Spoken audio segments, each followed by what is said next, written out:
Welcome back to the sweatshop. In today's video, we're going to be working on this 2013 Dodge Grand Caravan. What we're going to be doing in today's video is changing out that valve on my parts table as well as that little gasket. And why that is because we have a reoccurring fuel light. The fuel cap light continuously goes on and will not shut off. There are no stored check engine codes or anything related to the EVAP system. So the next thing down the line that looks like it may have an effect is this guy here. I'll be showing you how to diagnose it as well as how to change it out. Luckily, this is a really easy part to change out. Doesn't take much effort at all. The hardest part is going to be getting underneath your van safely. So make sure if you do plan on doing this and you have to jack the thing up, use safety stands. Do not be unsafe. That is not a smart decision. That being said, this ugly little thing here is called a leak detection pump or valve. I'm not sure what the issue is with ours, if there is a issue altogether, but we're going to be swapping that thing out regardless. It could be a bad seal. It could be something like the connector inside. Essentially, we should have continuity when it is activated, so we'll be trying to activate it, hopefully without sucking on it or blowing on it, because no one wants to touch a dirty part. I have tested this one, so I know it is good, but yeah, there are a few other things before you get to this valve that you can take a look at to make sure you don't have any other potential issues that could be a real easy fix. Of course, before we go looking at those other potential issues and get any farther along in this video, do me a big favor, hit that subscribe button as well as the notification bell so you never miss one of my new videos. All right, let's go ahead now. We'll go around to the side of this thing and we'll take a look at our wonderful fuel cap.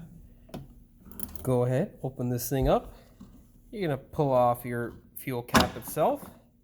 You can see this guy here is a brand new fuel cap, relatively dust and crud free, and it also looks new in comparison to what a used and abused one would look like. Also, the strap is nice and shiny. That's another dead giveaway. Nonetheless, before you go ahead and change this part out, which could be quite expensive and well, probably the only real option would be to go to Chrysler, because aftermarket ones, just these things are actually pretty complex. So I wouldn't get an aftermarket one just because it can lead to all kinds of stupid codes and whatnot. And truthfully, cars are so complicated today, just not worth the risk. Just get the OE part and put it in. But before you go ahead and change this ugly little thing out, before I got sidetracked in my head with stupidness, you're gonna look at this surface here. If this surface looks excessively dirty or you have all kinds of crud, what you're gonna do is shove a nice rag inside of here or some sort of thing to block this orifice here so you don't get shit inside your fuel tank. Then you're going to just clean up the surface. If it is rusted, which is a common issue, which we also had on this thing, take a wire brush and simply just grind away at the rust. Be very, very gentle. Do not,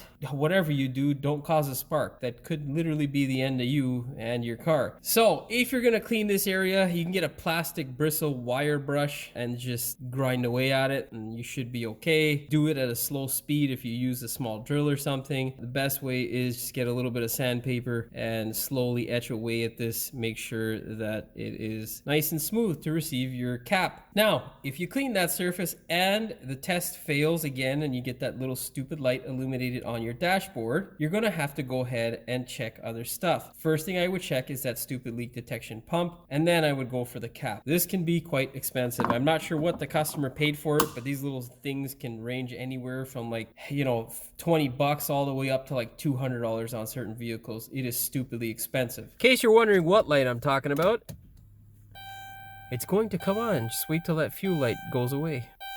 There it is, ugly little thing. That sign there is the sign that tells you you have an issue with your EVAP system. More specifically, it's just telling you that your fuel cap may potentially be off. In this case, we know it's on. So we'll be trying to take care of this today in this video, if I stop rambling and start actually doing some work. And in case you're wondering about the other lights, yes, we'll be attempting to show you how to repair those as well in other videos, not this one. Currently, we are at the back of the van. You can see the trailing axle down at the bottom of your screen here, and you can see your fuel tank there, your left side of suspension there. In this area right here is where our stupid valve is. So let's go take that shit out. There is our wonderful valve. This I can say with confidence is one of the best things that Chrysler has ever designed, because it is super easy to take out. The hardest part, to be honest, is getting these guys disconnected here. Be very careful, don't put too much pressure, because as you can see, as I'm flexing it, this whole stupid unit here is moving. And if there's one thing I know about Chrysler, everything likes to break. And this thing's probably $100 million out of pocket. So yeah,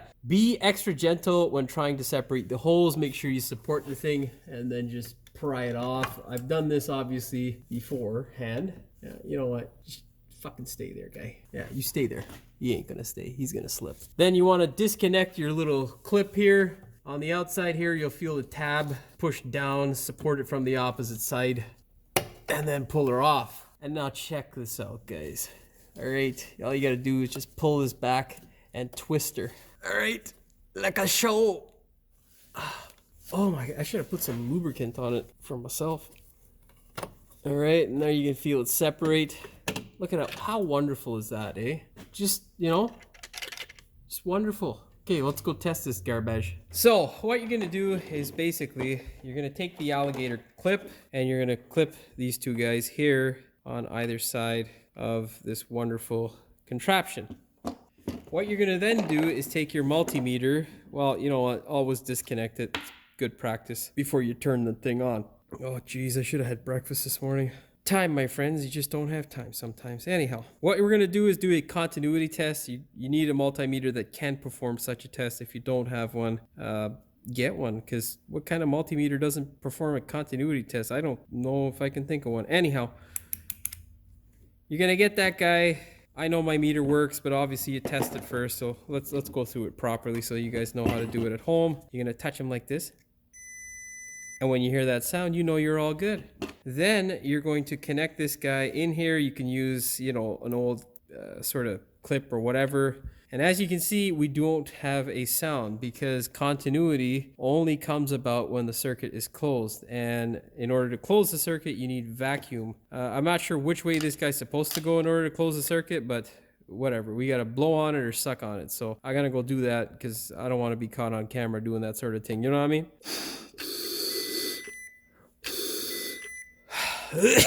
Yeah, I had to suck on it. So yeah, you can tell that one's good. Now let's test this garbage.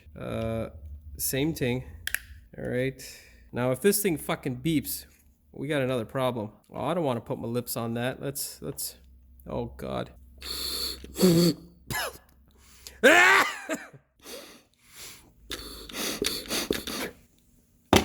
I did what I had to do and that shit doesn't work. Yeah, so obviously we didn't hear a noise from our multimeter, which means there's no continuity, which means this part is bad. So now we can go ahead and we can throw our new part in. Once you have dealt with your traumatization from the blowing and sucking you had to do in order to perform the test. I will advise you to throw a little bit of WD-40 on this guy here so that when you're putting this guy in, two things, it doesn't get snagged or hung up in the wrong place, because a little leak on this gasket, which is kind of awkward to put in, can cause a wonderful leak. So yeah. All right, just wipe out any gunk or residue. Then you're gonna put this gasket in here. And also, if you're buying this from Chrysler, compare prices from the aftermarket. The quality is whatever. It's basically the same stuff. However, Chrysler wants to ding you for the gasket separate, which I find kind of sleazy, you know what I mean? And it's not cheap too. It's not like a couple dollars. No, she want like $16 here, which is a lot of monies up here in Canada. So I could buy you a potential Big Mac meal now. I don't know what they cost, but goddamn, everything's pretty expensive nowadays. So, you know, me personally, just get a good aftermarket part and you should be good to go. Anyhow, grab this fella here, try to sneak in here, and make sure you clean the orifice before you put the new part in. You want to make sure you don't hit the camera, as well as clean the orifice so there's no dirt. Okay, all right, now once you get it sitting in there, you can go ahead and twist it home like so. Listen for that wonderful clip, and there we go. Installed. Yes, very good. Oh, that might have been something that was humbugging my styles there, guy. Now take your clip and make sure you hear it clip in, because it can be a pain sometime. There we go. And now you can put a little WD on it, but it ain't the end of the world. Just shove her in there, guy. Come on, baby. And yeah, it's not hard to do on your back in the driveway. So, you know, and if you're really skinny, you probably don't even have to jack the car up. But I'm fat, so yeah, I need some height, clear my beer belly. But maybe you won't. I don't know. You know, whatever. Anyhow, that's pretty much it. Let's go over to the bench there, and yeah. Yeah, so what I wanted to show you on the bench is this thing here is made in Mexico, and this guy here, which we purchased, is made in the USA. So this one's probably a better manufactured part. That's the part number in case you're wondering, and the brand name. Whatever, man. You know, it wasn't far off. Plus, it had pretty much the same warranty. I think this one had a little bit more mileage attached to it, but I think this was 24, and this one from OE was 20 and 1 year. But nonetheless, I just felt kind of cheesed by them trying to sell me this guy separately. Like, that's a good amount of money. 16 bucks plus taxes. Taxaroos in Canada are pretty expensive. And this guy here, I think it was close to 90 bucks. So yeah, you know. Anyhow, at least it's not super hard to change. And yeah, now you can throw this thing across the shop, or you can throw it at your neighbors, whatever you want. You know what? Don't do that. Don't. That's not advice, eh? That's just a joke. It's to make you go ha ha ha. But yeah, just toss her in the garbage. You're good to go. Now let's go ahead and test this thing out. See if it actually fixed our problem. Now it may not fix the problem because we might need. Yeah, okay, so let's start it up and see, because it may need vacuum in order to test it, and I've tried to test it a few times there, guy.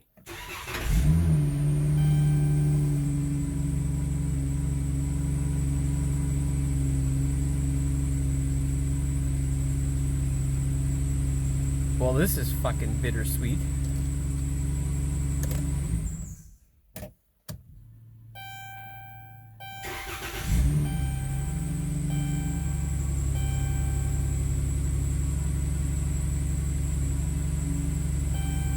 Oh, no, we still have a problemo. Yeah, we still got a problemo, guys.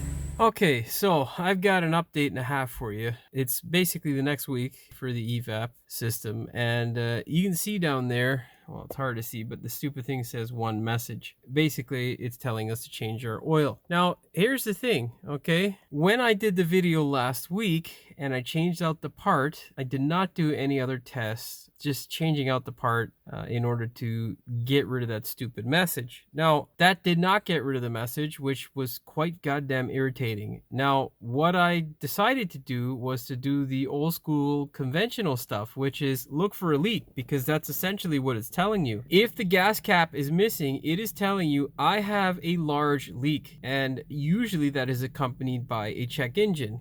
I didn't have any check engine codes, but I did have, well, the stupidity in my head to go ahead and look for this leak. And I did so by dropping the tank about 7 or 8 inches to inspect to see where I might have had a leak, you know, all that wonderfulness, which I'll tell you, it's not fun, and it's not for the faint at heart. You definitely shouldn't be doing that stuff at home, because it's a pain in the ass, especially as you can see here. I got a full tank, and gasoline is not exactly, well, it's not light. Anyhow, you can see our message is gone now. What I ended up doing was I took this uber expensive scan tool that I paid way too much money for. Actually, it's one of the better ones in terms of what it does. Now, what I ended up doing was I did a purge vapor system test, and that allows you to do a few different things. Basically, it allows you to, I can't do or show you the menu, but basically when the vehicle is running, you can have the system continue to operate, which then allows you to check for vacuum and how fast it comes down. Now, I didn't find any specs on to what I was looking for, but it all seemed to be normal to me. It was a gradual decay, which is kind of what you want on a system like this, or a gradual increase, sorry, because so these types of cars aren't on off per se. They have what's called duty cycle, which will give you a percentage, and how it does that is it constantly blips a signal from the ECM to per solenoid to activate a certain amount of vacuum in the system. That all looked to be fine. I was getting a ground signal, which is what gets sent back to the ECM from the leak detection pump. Still had the stupid light on. So looking around, I don't even know what some of these acronyms are and whatnot, but I clicked this guy, the monitor test, just to see what would come up. This guy is, it has to do with the EVAP system. And I clicked the test, ran the test, and that solved my goddamn problem. Now, I don't know whether you have to on this particular model or if it's something that's on the newer ones, but I've done this on older models in the past, like 2010. I think it was an 11 as well. You just change the cap out. You change that stupid thing out, the leak detection pump, and that solves the issue. In this case, it didn't. And for whatever reason, I don't know. I just decided to go through more after spending a good few hours with the tank and a smoke test machine and all that wonderfulness to go ahead and do this test, and it solved it. So hopefully you guys benefit from this, and this helps you, because God, I'll tell you, man, was I irritated. I've spent now, I think, a total of probably about 4 or 5 hours chasing this headache. And yeah, had I known, next time just I'll do the goddamn electrical test first. And now the problem is I don't know what the acronym is, and this Chinesium scan tool, which can do a lot of stuff, doesn't make it easy to find out what that stuff is. Why that is because all kinds of different manufacturers will have different acronyms or headings for their specific test. I would like it. It would make my life and a lot of other technicians' lives a lot easier if we could just sum it up, as in you put down EVAP as a system, and then all the systems tests that are offered, or monitors, or whatever solutions that are offered through the scan tool are under that EVAP, so that we all know what the hell we're talking about. I mean, obviously it's easy enough to tell when looking at, you know, gear clutch, whatever, which goddamn thing we're talking about. It's the transmission. So, you know, not hard, but with certain things it can be a real pain in the ass. Like, you know, things like this. What the hell is a neutral gate test?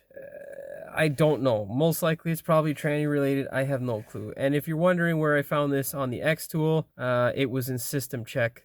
Special activation or actuation test and special functions is where I was dabbling before, and then kind of at my wit's end, that's where I went to this guy here. So yeah, you know, kind of stupid on my part for not playing with this guy some more, but yeah, doing the test solved the problem. So yeah, thumbs up for us. And all you got to do is basically take the thing around, test it. And oh, what else I did was when I had vacuum applied, I waited for the vacuum to dissipate. It wasn't dissipating. It was taking quite a while, which is a good sign. After about 10 minutes, what I did was I wanted to stimulate a new condition, which would be what we all do, filling up the tank. So I took the wonderful fuel cap off, and I basically stimulated filling it up by letting the vacuum bleed out. So I left it off for about 2 to 3 minutes, and then went ahead, started the vehicle, and yeah, we were good to go. Currently I still do have my my power probe hooked up, so when we get vacuum we'll get the ground, but let's start it up and you can see. So we still have the one same stupid message. But you know what, let's start it up from scratch. So pull the key out, give her 10 seconds, shove her in there, and go.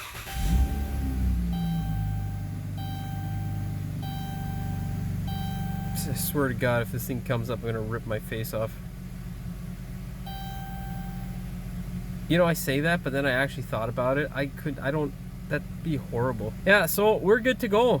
You can see here our problem solved. Man, what a pain in the ass. And I'll tell you, unless you have a scan tool that can do this stupid monitor test or forced tests, whatever, I don't know what it's going to be called on your scan tool unless you have an X tool. Yeah, I don't know whether you'll be able to fix the goddamn problem. So yeah, hopefully you find this helpful, and yeah, let's move on to the next issue. Well, all you got to do now is test the thing out, make sure that sign has disappeared from your dashboard, and you are good to go. Hopefully you found the video entertaining as well as insightful. If you did, please like, share, and subscribe. Don't forget to hit the notification bell so you never miss one of my new videos. And as always, thanks for watching. We will see you in the next one. There are a few things that you'd like to go ahead and do. I felt like I fucking started mid-thing, you know? Like I had to say some shit before that, whatever. All right, let's go ahead, put this thing up in the air, and yeah, you know what? We're not gonna put it up in the air, because I have to fucking show you other shit to look for. Yeah, these things are actually pretty... What you're gonna do is shove a nice little rag down in so. This little fucking fruit fly. Yo, cocksucker, I'm gonna end your life, just wait, motherfucker. You sit down on the car, I'll whack the fuck out of you. Now, encasering, oh boy, fuck, let's shut that fucker off again. See where the fuel light is?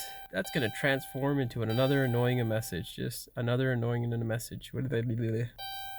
Yeah, there it is. So we gotta fucking do that shit all over again. It tells you something's wrong with the system, and essentially what is happening is this thing is detecting that it has a missing or fuel cap that is not working. That necessarily, why am I rambling on? This is not that complicated. Currently, we are in the back of the van. That is our wonderful fuel tank, right? Oh, I can't point in camera. That's terrible. Be extra. Yeah. This motherfucker made me suck. This is too much for me right now. I gotta shut this motherfucking clip off. Yeah, so obviously we didn't hear any continuity there from our, or we didn't get a noise from. I'm traumatized. Fuck. Yeah, so once you perform the test, this thing's pretty much trash. I don't know why the fuck I'm telling you this, but okay. Oh, let's close the door so that fucking bonging stops. Okay. The fuck was that noise, guy? And we fixed one fucking problem that still hasn't solved the problem. So yeah, this is bittersweet. You can basically have the system continue to operate, period. I don't know why the fuck I said period like it's a text message. Hopefully you found the video. I cut and paste. Bye.